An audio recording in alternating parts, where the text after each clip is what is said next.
Assalamualaikum warahmatullahi wabarakatuh.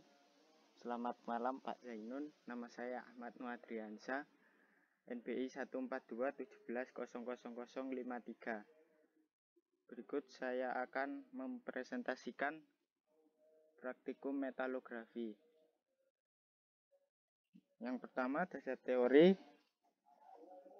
dasar pengujian. Metalografi merupakan ilmu yang mempelajari karakteristik mikrostruktur suatu logam dan paduannya, serta hubungannya dengan sifat-sifat logam dan paduannya tersebut. Ada metode yang sering dipakai yaitu mikroskop optik atau optik maupun elektron, difraksi sinar X, elektron dan neutron, analisis atau X-ray fluorescence, elektron microbubble, dan juga astrometrik metalografi. Pada praktikum metalografi ini digunakan metode mikroskop, sehingga pemahaman secara kerja mikroskop baik optik maupun elektron perlu diketahui. 1. Metalografi makro, yaitu pengamatan struktur dengan perbesar 10-100 kali. 2. Metalografi mikro, yaitu pengamatan struktur dengan perbesaran di atas 100 kali. Langsung yang kedua, struktur mikro, diagram keseimbangan fasa FEC. Alat penting untuk memahami struktur mikro, sifat baja karbon larut dan di dalam besi dalam bentuk larutan padat atau solution hingga 0,05%, berat dan temperatur ruang, baja dengan atom karbon terlarut hingga jumlah tersebut memiliki alpha ferit pada temperatur ruang. Pada kadar karbon lebih dari 0,05%, terbentuk endapan karbon dalam hard intermetallic stoichiometric compound atau FEC yang dikenal sebagai semenit dan karbid. Semenit dan karbid.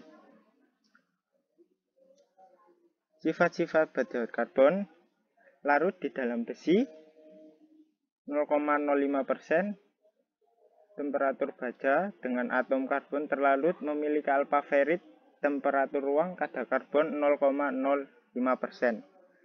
Selain larutan padat alpha ferit yang dalam keseimbangan dapat ditemukan pada temperatur ruang, terdapat fase-fase penting lainnya yaitu delta ferit dan gamma austenit.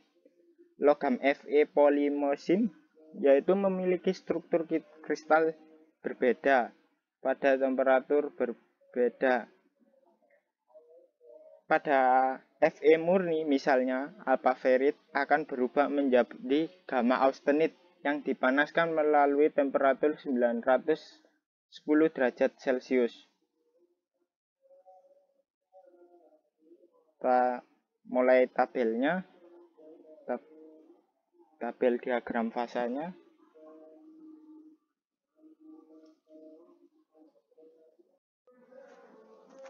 Dan berikut ini adalah diagram fasa FEC-nya. Kita mulai dari yang sebelah pertama di sini adalah L sendiri merupakan liquid. L sendiri merupakan liquid. Nah, ini merupakan liquid. Jadi merupakan batas daerah cair. Batasnya dari garis yang sebelah sini ini sampai sini ya. Dan di sebelah sini adalah daerah solid. Dan solid ini merupakan daerah padat. Dan jika sudah melewati daerah ini maka akan menjadi padat sampai daerah batasnya sampai daerah sini. sampai suhu temperatur ruang. Next, kita lanjut. Kita harus dan diatur dalam satuan Celcius. Ini adalah satuan Celcius, yang sebelah sini adalah satuan Fahrenheit, dan di bawah sini adalah kandungan karbonnya. Dan selanjutnya di sini ada delta iron. Nah, ini delta iron. Dan di sini ada gamma atau austenite. Dan daerah sini merupakan daerah austenite.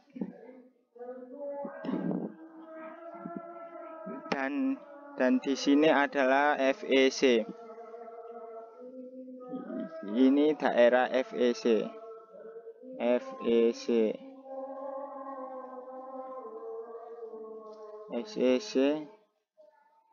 Dan fase yang terjadi, dan untuk mengetahuinya kita dengan cara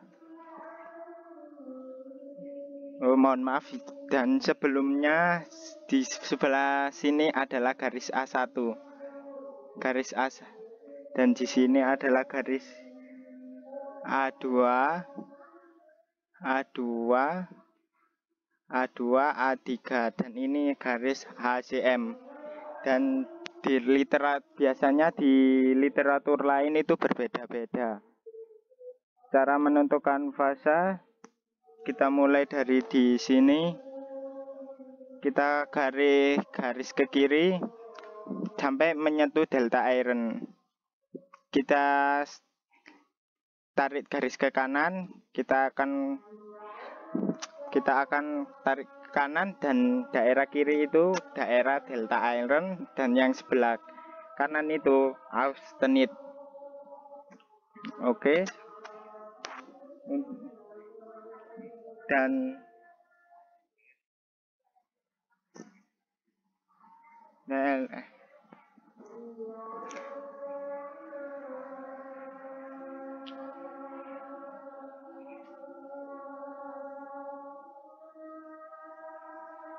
selanjutnya di sini daerah alpha Ferrit atau Fe3C. Di sini tarik garis ke kiri Fe3C. Daerah gamma atau austenite, dan daerah kanan menyentuh Fe3C, dan terjadi gamma plus FeC, dan ya seperti itu terjadi. Kita lanjut ke laporannya.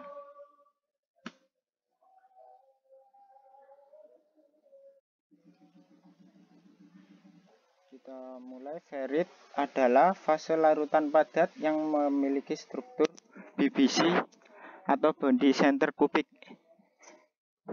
Pada temperatur ruang kelarutan karbon di dalam alpha ferrit hanyalah sekitar 0,05%.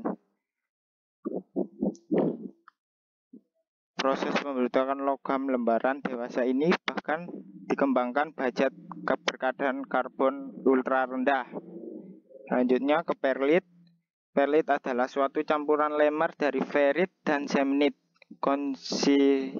Konstituen ini terbentuk dari dekomposisi austenite melalui reaksi altektoid pada keadaan seimbang. Lanjut, austenite memiliki struktur atom FCC atau phase center kubik. Dalam keadaan seimbang, fase austenite ditemukan pada temperatur tinggi. Fase ini bersifat non-magnetik.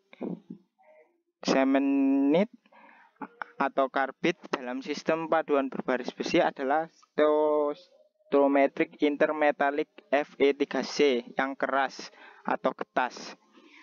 Lanjut, martensit adalah mikro konstituen yang terbentuk tanpa melalui proses difusi konstituen.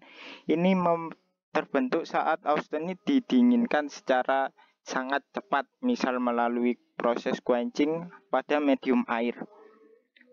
Lanjut ke ledeborite, merupakan campuran halus antara fase perlit dan fase cemented. Lanjut langsung ke data praktikumnya. Alat-alat dan bahan-bahannya: alat Geomites, dapur pemanas penjepit, mesin pengasah, amplas, alat uji kekerasan Rockwell, dan yang terakhir benda uji atau spesimennya.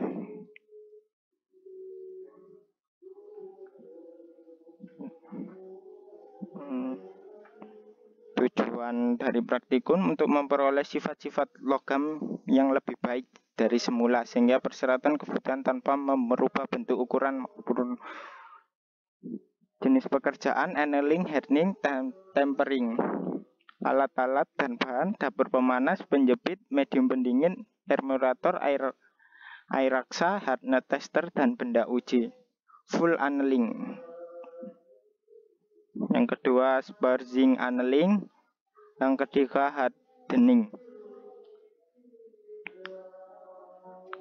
Metallographic economic test percobaan. Alat-alat: grinding belt, kertas amplas, metallographic polishing tabel, metallographic polishing clutch, metallography polishing abrasive. Bejana untuk etching reagent, etching reagent, Microsoft metallographic, kamera, film, printing paper, dan alat abstract foto. Dan yang ke-12 adalah benda kerja. Analisis dasarnya: tanpa perlakuan panas, terlihat pada gambar unsur perlit dan unsur ferrit lebih dominan daripada unsur cemented. Unsur cemented akan membesar jika terjadi perlakuan panas terhadap benda kerja. Kekerasan di material awal menjadi lebih lemah.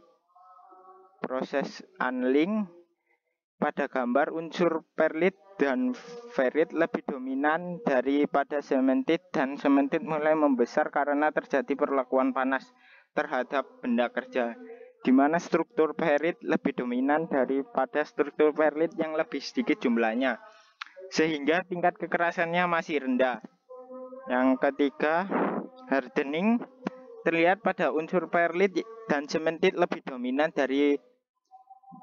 pada ferrit, dan cemented memulai membesar karena terjadinya perlakuan panas terhadap benda kerja, di mana unsur ferrit lebih dominan pada struktur ferrit yang lebih sedikit jumlahnya, sehingga tingkat kekerasannya bertambah. Untuk kesimpulannya, struktur mikro ST41 memiliki kekerasan paling tinggi. Waktu perlakuan hardening itu terlihat dari banyaknya unsur perlit dan keadaan unsur yang paling rapuh ketika tanpa perlakuan, karena unsur ferritnya yang lebih dominan. Itu saja yang bisa saya sampaikan. Untuk kata-kata yang salah mohon dimaafkan. Wassalamualaikum warahmatullahi wabarakatuh.